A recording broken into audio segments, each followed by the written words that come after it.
Oh God, the canoe just flipped and something huge pulled her under. 911, what's your emergency? It's the river. She was paddling and then it just exploded. There's something massive in the water. Stay calm, sir. We need details. Yes, the Explorer. She was right there and then the boat turned over and now I can't see her anymore. ETA 2 minutes.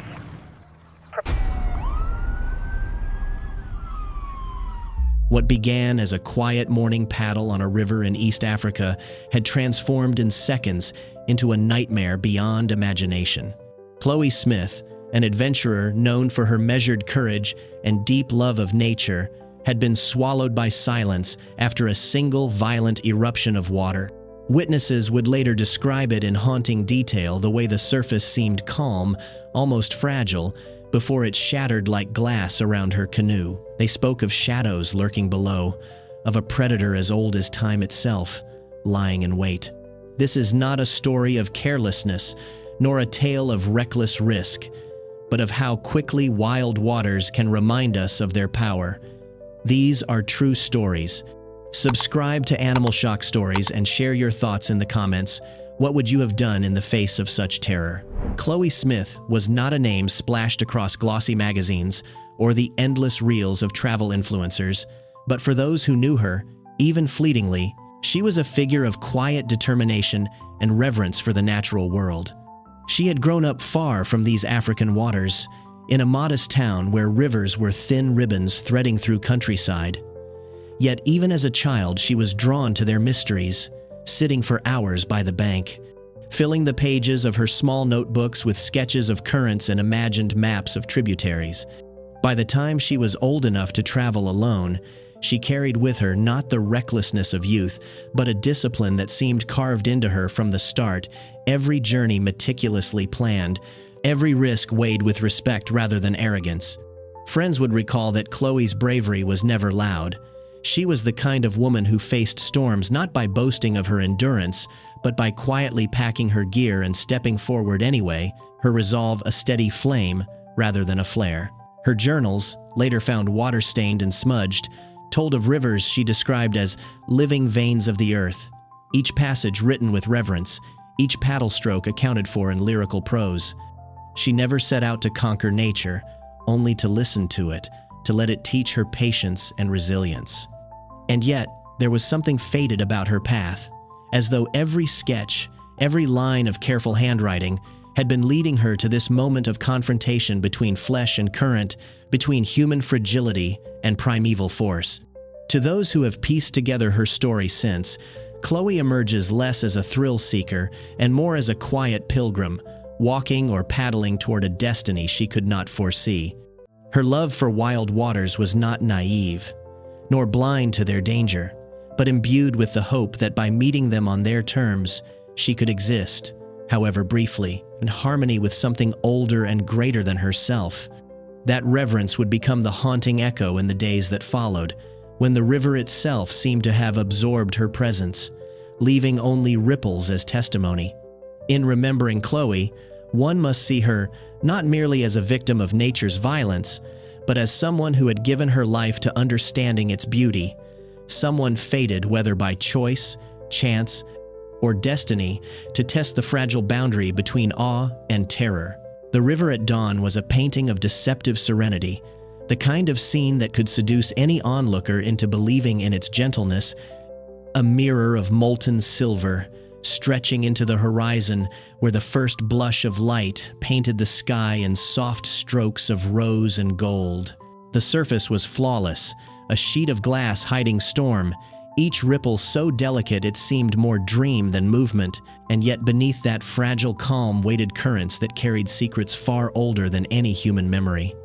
Along the banks, reeds swayed lightly, their shadows trembling like watchful sentinels, while birds tested the morning air with tentative calls that seemed to vanish into the vast silence. It was a silence heavy with unseen eyes, the kind of stillness that holds its breath, not out of peace but anticipation.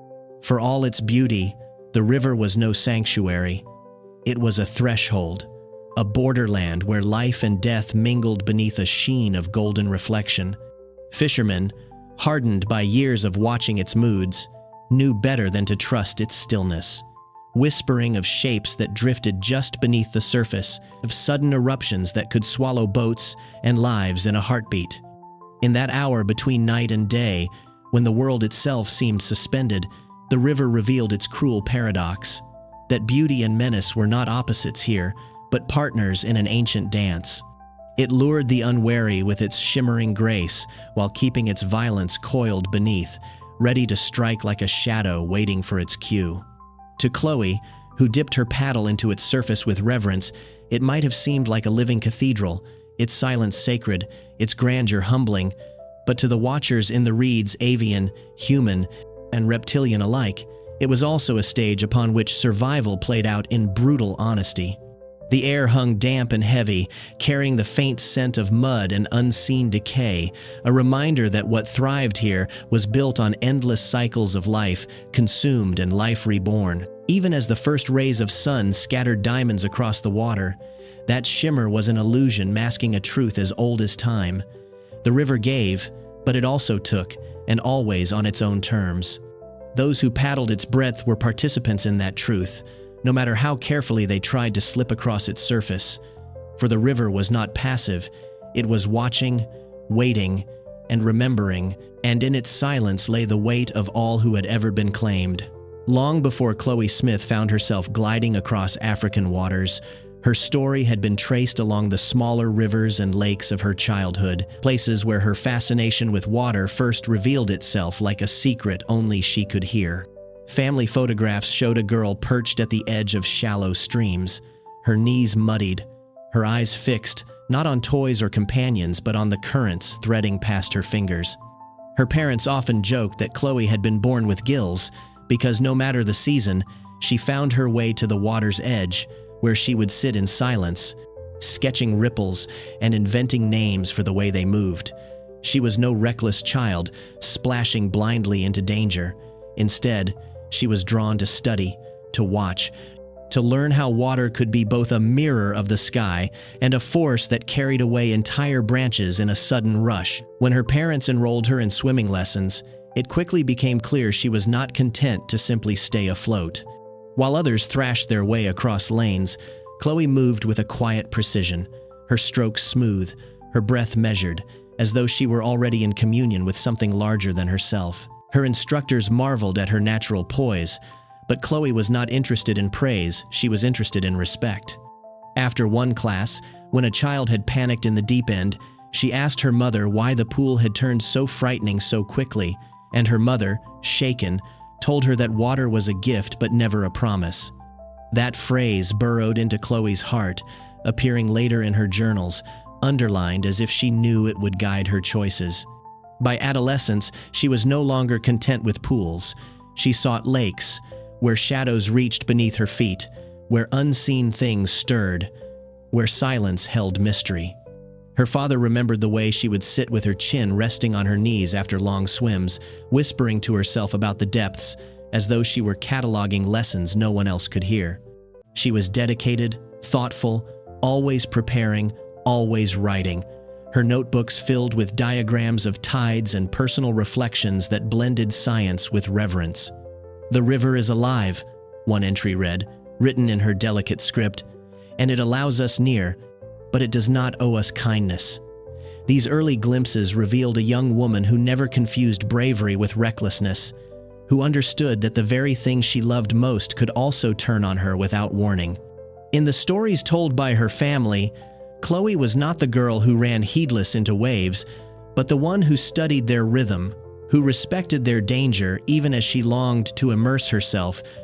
That tension between love and fear defined her path long before she set foot on the continent, where one final river would test the depth of her understanding. The morning of her final journey began without spectacle. Just the soft glow of sun bleeding over the horizon and the low hum of insects waking in the reeds, and Chloe Smith moved among her gear with the unhurried grace of someone who had rehearsed every detail 100 times. Her paddle rested against her shoulder like a trusted companion, its polished wood reflecting the light in quiet acknowledgement of the miles it had carried her before. Witnesses would later remember how calm she seemed, her smile understated but present, as though she found comfort in the discipline of preparation rather than in any thrill of conquest. She checked her provisions carefully, water sealed in canisters, notes tucked in waterproof pouches, a small compass clipped to her vest, each gesture deliberate. Her respect for the river expressed not in words, but in the rituals of readiness. There was no arrogance in her demeanor. She did not strut, did not boast, did not treat the water as something to be mastered. Instead, she seemed to approach it like a guest, entering a sacred hall, aware of the privilege of passing through. As she pushed the canoe into the water and settled into her seat, the paddle cutting the first crescent-shaped ripples into the glassy surface, onlookers felt something both reassuring and uncanny, that she belonged there, but also that she was being watched. The river accepted her gently at first, carrying her across a reflection so clear it seemed like the sky itself had opened beneath her. Yet beneath that mirrored calm, a presence lingered, unseen but undeniable. A shadow followed her, though unseen. One fisherman would later mutter, recalling the way the reeds quivered without wind, the way birds burst suddenly into flight as she passed. Each stroke of her paddle echoed like a heartbeat in the silence, steady, deliberate, a rhythm that both affirmed her control and reminded her of the vastness beneath. She looked ahead, eyes fixed on the curve of the river bending into the distance, unaware that her path was already entwined with a danger waiting patiently below. To those who watched her departure, Chloe seemed like a figure painted into the dawn, confident but humble, luminous against the shimmering water, and destined, though none could know it then, to vanish into the very element she loved most. The day's journey had begun, and while she believed she was moving toward discovery, the river was already composing its own story, one where her paddle strokes would be remembered not as mere motion, but as the final marks of a life carried into silence. At first, it was nothing more than a flicker at the edge of her vision, a brief shudder of the surface, as if the river itself had taken a shallow breath. Chloe's paddle slowed, the blade dripping into concentric circles that spread and vanished almost too quickly to notice, but the stillness that followed carried a weight she could not name. Fish broke the surface in sudden flight, their silver bodies flashing like coins tossed upward by unseen hands, and the reeds nearby rustled as birds lifted in frantic unison, their cries piercing the otherwise hushed morning. She paused, tilting her head, the faintest crease appearing between her brows. She had learned to read these subtle cues, to sense the moment when calm shifted into something unnatural, and in that instant she felt the air grow heavier, as though the river were holding its secrets closer. The atmosphere pressed in around her, and even the warmth of the sun seemed dimmed, the light paling on the water's skin. She breathed deeply, steadying herself, telling her heart not to race, reminding herself that wild places often moved in rhythms beyond human comprehension. Yet there was a difference here, a vibration beneath the silence, like a drumbeat muffled by distance but no less insistent. Her paddle rested across her knees as she listened, her senses sharpening, and for a moment she imagined the river itself was waiting for her reaction, testing whether she would lean into trust or retreat into fear. Around her, the hush of dawn had transformed into an uncanny quiet, punctuated only by the occasional splash of something unseen below. To a casual observer, it may have seemed trivial, just the ordinary stirring of life along a riverbank, but to Chloe, it was a language she understood, a warning whispered through ripples and wings. She whispered a line from one of her journals under her breath, "The water speaks, if only we learn to hear it," as if reminding herself that she had always known this bargain, that beauty and peril were inseparable here. Still, the weight in her chest did not ease, and as she lifted the paddle again and pressed forward, the tension followed her, an invisible companion. A shadow seemed to trail her progress, not breaking the surface, not announcing itself, but present in the way the world recoiled slightly with each stroke. The river was uneasy, and now, so was she. From the riverbank, a fisherman later recalled how the water seemed to betray itself in small, unsettling ways, disturbances that did not belong to the ordinary drift of current. He described faint bulges rising and flattening again, as though something vast moved just beneath, tracing invisible patterns in deliberate circles around the canoe. At the time, he said nothing after all. Rivers have their moods, but the memory would haunt him, the realization that the stillness had not been still at all. Out on the water, Chloe felt the shift most directly. Her paddle, once a steady extension of her arms, began to tremble ever so slightly as if the river itself resisted her motion. She pressed down more firmly, but the vibration only deepened, sending a shiver through her grip. She steadied her breath, fighting the urge to glance behind her, for she knew from experience that fear could amplify shadows into monsters. And yet the silence pressed closer, not the comforting quiet she often cherished, but a silence that weighed on her shoulders, thick and suffocating. Even the air seemed reluctant to move, holding its breath with her, while the reeds along the bank stood rigid and watchful. The fisherman watching from shore would later describe the entire scene as suspended, as though time itself had paused in anticipation. Chloe's eyes flickered across the horizon, then downward to the mirrored surface that reflected her own uncertainty, broken only by a pulse of ripples that seemed to emerge without cause. She whispered to herself words no one else could hear, a habit of self-comfort, but even her voice felt swallowed by the vastness around her. In that moment, the river ceased to be a companion. It had become an audience, silent and waiting, and Chloe was the lone performer on its stage. The weight of inevitability lingered in the heavy air, in the quivering paddle, in the unnatural stillness that stretched too long. Every nerve in her body sensed what her eyes could not yet see. Something vast was near, close enough to distort the silence, close enough to bend the current, close enough that the river itself seemed to hold its breath for the eruption that was coming. Beneath the deceptive calm, an ancient shadow rose, not breaking the surface but pressing against it, a weight so immense that the water itself seemed to shudder in recognition. It was the presence of a Nile crocodile, a creature older than empires, older than the myths whispered about the very rivers it inhabits, and yet in this moment it was less an animal than a living symbol of time's endurance and violence, waiting to be unleashed. To the eye there was nothing, only a faint dimple where the surface curved inward, only the slow contraction of ripples that traveled outward in fragile rings. But to the body, to instinct, to the rhythm of nature, the stillness carried a warning. The crocodile lingered beneath Chloe like a storm trapped under glass, coiled and patient, every muscle honed by millions of years of survival. Its silence was not absence but intent, a silence that seemed to seep into the air, stifling birdsong, dimming the light, holding everything captive in its orbit. The fisherman on the bank would later say it was as if the river had grown eyes, and all of them were fixed on her.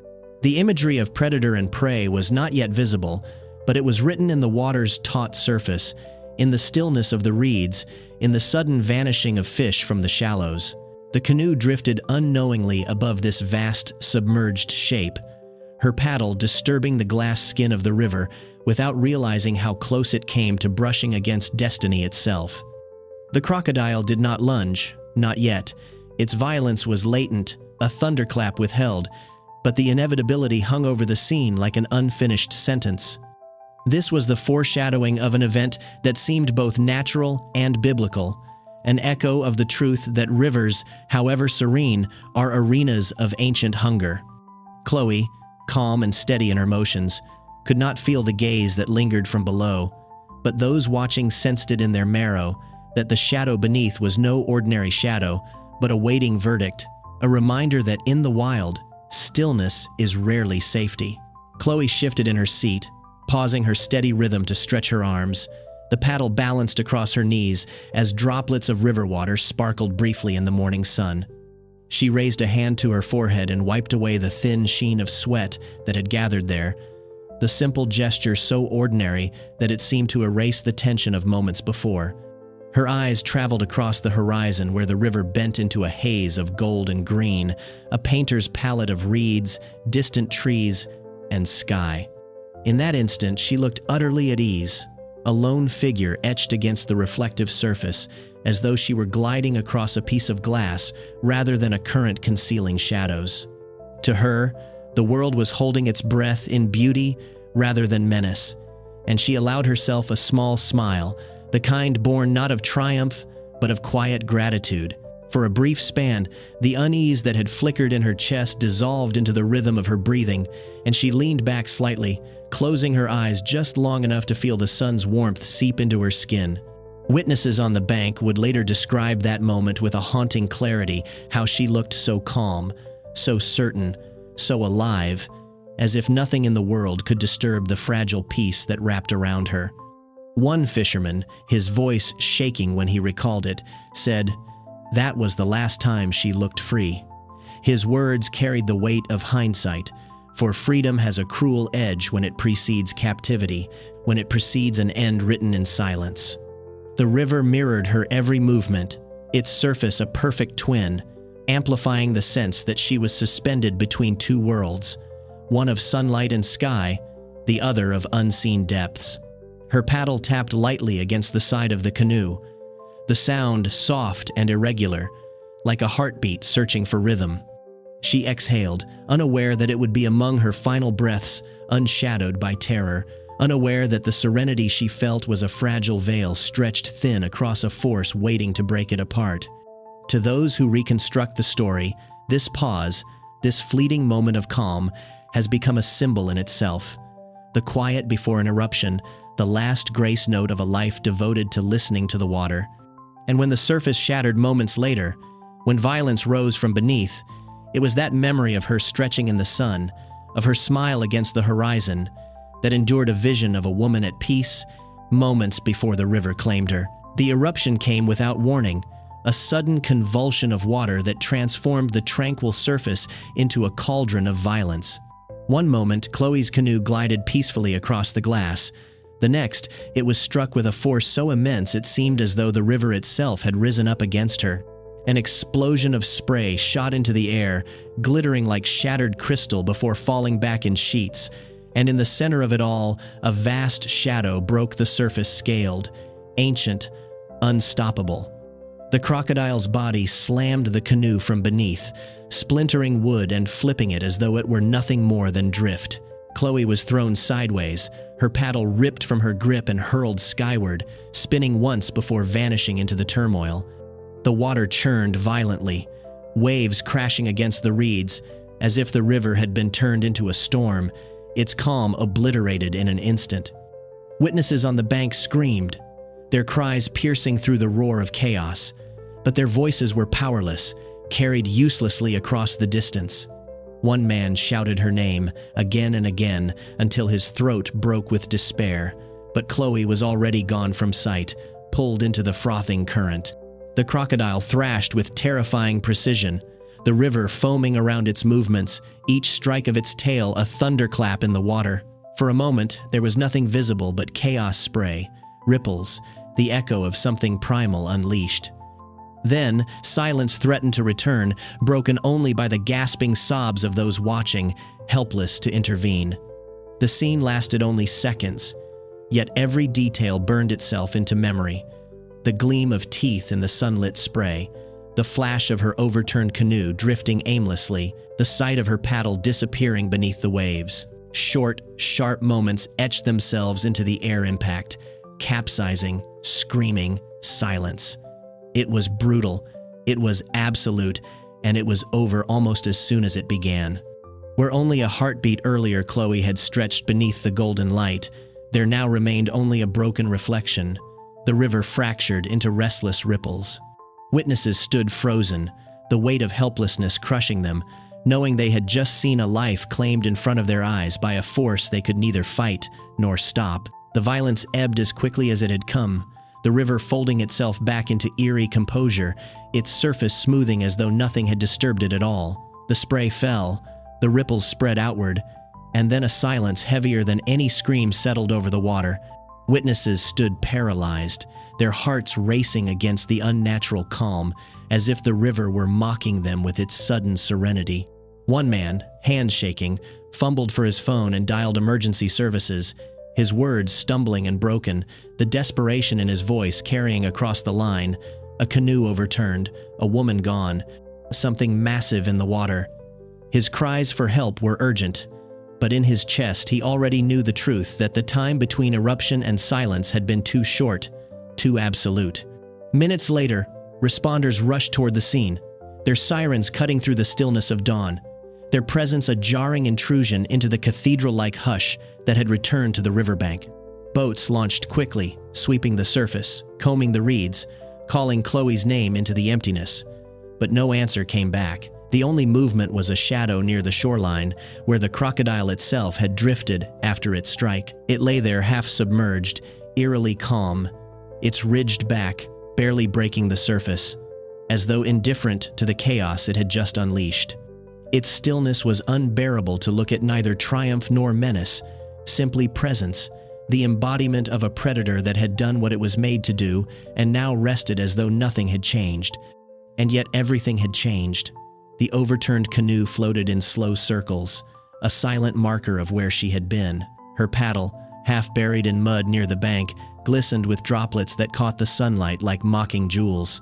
Chloe herself was nowhere, her absence so vast it seemed to radiate outward, filling every breath and every thought of those who had seen her last moments. The void she left behind was not only physical but spiritual, a sudden erasure of a life so full of quiet strength that its loss felt almost impossible to accept. Onlookers spoke in hushed tones, their voices faltering as they tried to reconcile the woman who had smiled only minutes before with the silence that now stretched endlessly across the water. The river had resumed its mask of beauty, but to those who stood on its banks, it was no longer a place of reflection. It was a grave, and its silence was the sound of something irretrievable. What do we ask of wild waters when we press our fragile bodies into their depths? Do we imagine we can tame them, bend them into safe passage? Or are we only ever guests borrowing time from an element that was never ours to command? Chloe Smith's journey raises that question in ways no answer can satisfy, because she approached the river with respect, with preparation, with reverence, and still the current wrote its own ending. The morning light continued its climb after her absence, spilling across the water in radiant strokes of gold, glimmering as though nothing had changed.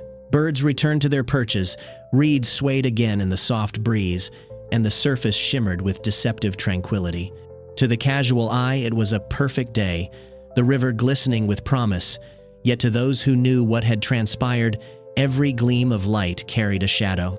It is the cruel paradox of nature that it continues indifferent, life pressing forward even as one life is extinguished, the sun rising as it always has, only now over a landscape missing the presence of one quiet, thoughtful woman who had loved it deeply. Witnesses would later say that the hardest part was not the violence itself, but the silence that followed, a silence that lingered long after sirens faded, long after the canoe fragments were pulled to shore. It was a silence that seemed to carry her absence in its weight, as though the river itself had chosen to keep her story unfinished, written not in words, but in ripples and shadows. Perhaps that is the truth of wild places, that they cannot be possessed, only encountered, and in those encounters we are reminded of our smallness, our temporary claim against an eternal force. The morning sun rose higher, the day unfolded as though untouched, yet within it hung the memory of a woman stretching in the light, moments before the world broke around her. And so we are left with a haunting metaphor that clings to the edges of this story. The river keeps its secrets, and silence endures.